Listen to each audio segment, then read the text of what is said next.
Hi guys, അപ്പോൾ ഇന്നത്തെ video എന്ന് പറഞ്ഞാൽ മഞ്ജു വാര്യർ ധനുഷ്കോടിയിലേക്ക് ഒരു യാത്ര പോയി. അതും കാറിലല്ല ഗായ്സ്, ബൈക്കിലാണ്. അപ്പോൾ അതിനെക്കുറിച്ചാണ്.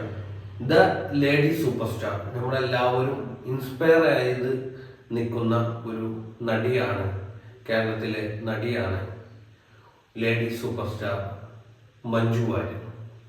ഇപ്പോൾ നമ്മുടെ ദിലീപിൻ്റെ വിഷയവുമായി മഞ്ജു വാര്യരും ദിലീപിന്റെ വിഷയമായി ഭാവനയും ഒക്കെ വിഷയമായി നിൽക്കുന്ന ചെറിയ പ്രശ്നങ്ങളൊക്കെ ഉണ്ട്. പക്ഷെ അതിന്റെ ഇടയിലാണ് ആ ഒരു വിധി വന്നതിന് ശേഷമാണ് ഇവർ മഞ്ജു വാര്യർ ധനുഷ്കോടിയിലേക്ക് ബൈക്ക് റൈഡ് പോയിട്ടുള്ളത്.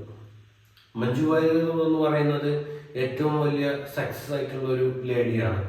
പടം കൊണ്ടായാലും സിനിമകൾ കൊണ്ടായാലും അമ്മാനം പാടുന്ന വെറൈറ്റി ക്യാരക്ടറുകൾ, അതായത് സ്ലിം ബൂട്ടിയാണ്. അതേപോലെ തന്നെ വെറൈറ്റി ക്യാരക്ടറുകൾ ചെയ്യുന്ന ഒരു നടിയാണ്. നമുക്ക് എല്ലാവർക്കും ഇൻസ്പയർ ആവുന്ന, ആണിനും പെണ്ണിനും ഇൻസ്പയർ ആകുന്ന ഒരു നടിയാണ് നമ്മുടെ പ്രിയപ്പെട്ട മഞ്ജു വാര്യർ. അപ്പോൾ ഒരുപാട് ആളുകൾ അതിനെക്കുറിച്ച് നെഗറ്റീവായിട്ടും പോസിറ്റീവായിട്ടും ഒക്കെ വീഡിയോ ചെയ്യുന്നുണ്ട്. നമ്മൾ ഇതിനെക്കുറിച്ച് പോസിറ്റീവായിട്ടാണ് വീഡിയോ ചെയ്യുന്നത്. മഞ്ജു വാര്യർ ചെയ്ത ആ യാത്ര നല്ല രസമുണ്ടായിരുന്നു. നമ്മുടെ ലേഡി സൂപ്പർ സ്റ്റാർ ബൈക്കിലാണ് പോയിട്ടുള്ളത്. എല്ലാ സ്ത്രീകളും ബൈക്ക് ഓടിക്കണം എന്നില്ല. ചില സ്ത്രീകൾ ബൈക്ക് ഓടിക്കും.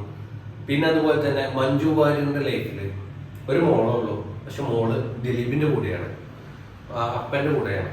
അപ്പോൾ ഒറ്റക്കാണ്, ഫ്രീ ആണ്. അപ്പോൾ ഒറ്റക്ക് റൈഡ് പോവാം.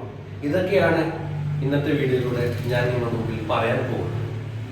അപ്പോൾ ഞാനൊക്കെ ഏറ്റവും കൂടുതൽ ഇൻസ്പയർ ആയിട്ടുള്ള താരങ്ങളിൽ ഒന്നാണ് ദിലീപും മഞ്ജു വാര്യരും. ഇവർ തമ്മിലുള്ള ഒരു കോംബോ ഭയങ്കര രസമാണ്. അതേപോലെ തന്നെ ഇവർ വേർപിരിഞ്ഞതിൽ വളരെയധികം വിഷമിക്കുന്ന ആളുകളാണ് മലയാളികൾ എന്ന് പറയുന്നത്. ഏതായാലും റൈഡ് നല്ല ഹാപ്പിയാണ്. കൂടുതലായിട്ടും ആളുകൾ എൻജോയ് ചെയ്തിട്ടുണ്ട്.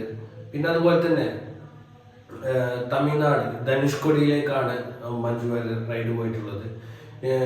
ഒരുപാട് ആളുകൾ നെഗറ്റീവായിട്ട് ഇതിനെക്കുറിച്ച് അതിനിടയിൽ കമന്റ് ചെയ്തിട്ടുണ്ട്. എന്താണ് നിങ്ങളുടെ ഈ ഒരു പ്രശ്നത്തിൻ്റെ ഇടയിൽ ഇങ്ങനെ ഒരു ഹാപ്പിനെസ് കണ്ടെത്തിയത്? പക്ഷെ നമ്മൾ ആ ഒരു പ്രശ്നം ഉണ്ടായാലും സ്ട്രഗിൾ ചെയ്തിട്ട് നമ്മളൊരു സ്ഥലത്തേക്ക് പോവുക, ബൈക്കിൽ പോവുക, റൈഡ് പോവുക എന്നൊക്കെ പറയുമ്പോൾ വലിയൊരു എൻജോയ്മെന്റ് ആണ്. ഒറ്റക്കാണെങ്കിൽ ഒരു വൈബ് വേറെ തന്നെയാണ്.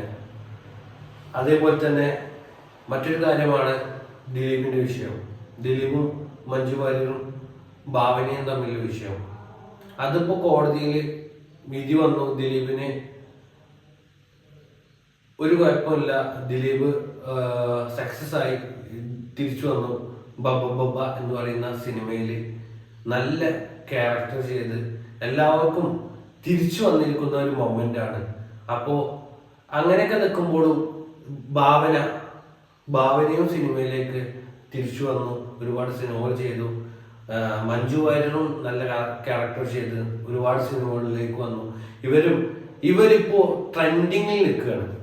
അപ്പോൾ പറയാനുള്ളത്, ഇവരൊന്നും നമ്മളെ ഒരിക്കലും ബാധിക്കുന്നില്ല. ഇവരൊക്കെ ഓരോ ലൈഫിൽ പൈസ ഉണ്ടാക്കുന്നുണ്ട്.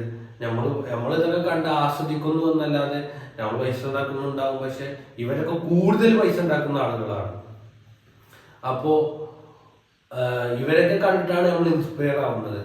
ഇപ്പോ ഈ ഒരു യാത്ര പോകുന്നത് ഒരുപാട് പെണ്ണുങ്ങൾക്ക് ഇഷ്ടമായിരിക്കും.